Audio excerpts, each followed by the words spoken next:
Kukaria. And it's like Okay. now Raila is handing over the baton to them. You understand? He's handing over the baton to Mhm. them. So mambo iko namna hiyo. Mhm. Now, Maina, I agree and equally disagree, but let me ask you. Jeremiah Kioni was one time a running mate to Musalia Mudavadi. Then he didn't gather enough moss, or rather, he didn't become what you're describing now.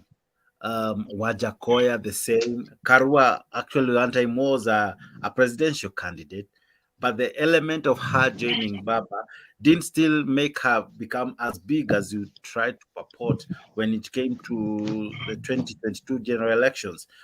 Probably it's one thing to be with Baba, it's another thing for that to translate to votes and to support from where you're coming from.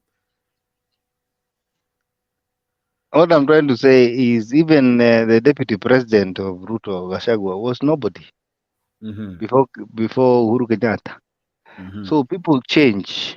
And it is Mm-hmm. only a fool who doesn't change his mind. Personally, I never rated Kioni anywhere, even Mother Karua. But I can tell you right now, as we Mm-hmm. speak, Mm-hmm.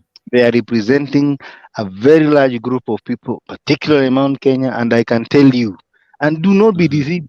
Do not be deceived at any one time that they Mm-hmm. do not have a backing. And Okay. in any case, the reason why they are saying open the server, it is Mhm, believed that Mount Kenya did not come out the way they usually come or they usually respond to voting. mhm, 99% that they vote, they call it Kumera Kumera, was not achieved this time around. But okay. according to the books of Mhm, IBC, they did it. So that is mhm, the reason why I'm trying to tell you. Many people felt because I don't mhm, want to upset Uhuru and I don't mhm, like Raila Odinga, I don't mhm, want to vote. And that mhm, happened a lot in Mount Kenya. That's why I say we voted about 65%, but the reports mhm. that came out of IBC was over 85%. Okay. So there is still a very big group of people that listens to Mhm, Kioni right now, that listens to Mother Karua, and that listens mhm, to Mogwedi, and even Uhuru. And let me remind the people, in Kikuland, the person who has they call it the Mudegi, the kingmanship, the one that mhm, was given by Michuki and the older people and the Wazes, it is still Uhuru Kenyatta. He has not mhm. handed it over to anybody.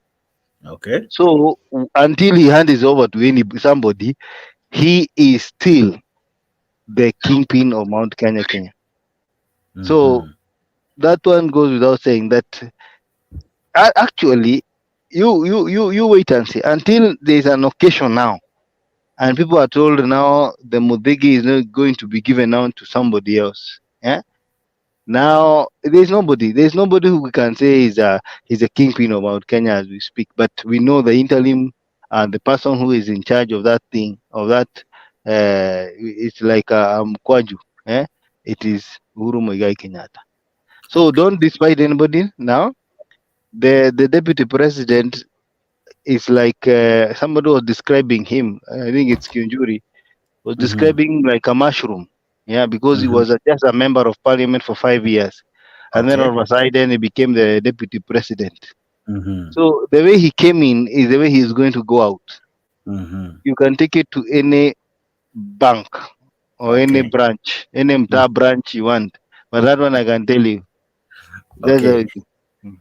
Even as you take this message to your nearest circle, my question is this: when Uhuru teamed up with Raila Odinga and we saw the formation of Azimio, we felt the president backing up the Azimio candidate, and of late he's kind of under the radar. We are not seeing him. We even when he's in public, he doesn't want to to comment on anything.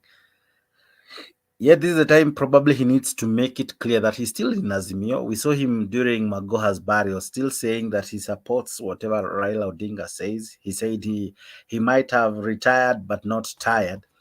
But now when there are wrangles in Jubilee and where we need leadership, and I don't know if you heard what Naomi Shaban said that they lacked a leader, they lacked someone to help them, they lacked someone to guard them or to guide them. Hence, the children felt it's now time for them to move from where they have no parenting to someone, or rather to Kenya Kwanza, where they felt probably they had leadership. Do you see this as harming Uhuru as a leader of Jubilee? Not at all, not at all, because Uhuru is playing very intricate in. Let me put it this way: he's playing what we call very dynamic politics. Okay. And I will tell you, and they don't tell so many people. Uhuru Kenyatta. In fact, do you know Uhuru has friends, and most of Okay. his friends are dollar billionaires. Mm-hmm. And if you look at what is really what government of Ruto is struggling on, it is how to manage the public affairs and the economy. Okay. So Mm-hmm. mimi nikiangalia kwa undani naona Uhuru has influenced his friends, and that is why you see even internally Ruto is not getting loans. Ameshindwa kupata external loans na internal loans, because let me remind people, Ruto is a local boy, and let me explain what I mean. Ruto went to a nursery school in Kenya. He went to a primary school in Kenya, a secondary school in Kenya, and a university in Kenya. What does that make you? A local man who has local connection. Mm-hmm. I don't know whether you understand that politics. And that is a problem, because when you have local connections, Mm-hmm. then you will be starved. Politics of other people who have international and global connections will starve you or starve your government, for that matter. And who will be blamed? Who will be blamed? He will be blamed. Mm-hmm. But I can tell you, if you attack NCBA, which belongs to Uhuru, even KCB and other companies, that even Equity and Family Bank will be like, hey, let us not support this government. They might not come out clearly, but you can see the government is starved of money, and they are going out to say now they are not going to use loans to pay salaries. That statement is coming because nobody trusts them. Ciao. Okay. Kedu? Yes, Uhuru is not stupid. Uhuru is a smart politician. And I once heard one Kenyan political analyst who said that the level at which some politicians place politics is very high, that you might not understand today. And it's a long game. Some people play a long game ball, some people play a short game ball. So Uhuru probably knows that it's high time he should change his soldiers. It's high time he should change even the brand Jubilee and bring something new. But he's giving it some times for the dust to settle. You don't do that a year after elections. You don't respond to everything that the president says and Gachagua says. Of course, Uhuru is too senior to respond to what Gachagua says every weekend, in every burial, in every church service they attend, in every rally they do. So Uhuru would not really reduce himself to that level where he responds to Gachagua, responds to Ruto, and some other junior politicians like Didinyoro and the rest. He's too big.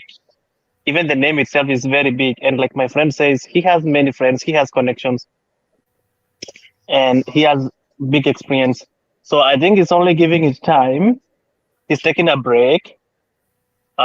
His candidate did not get it.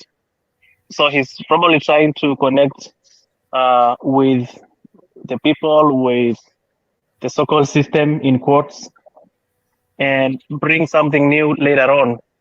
So yeah, so I think Uhuru is still in Kenya. I mean, what is it called in Jubilee, whatever, Azimio, and Uhuru has still touch with Raila. But I think Uhuru is taking the backseat to see what different can he offer after the loss of the presidency.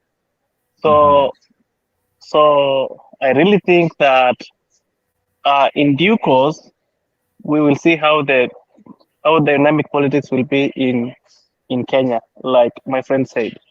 Mhm. Mm-hmm. And finally, if I may ask you,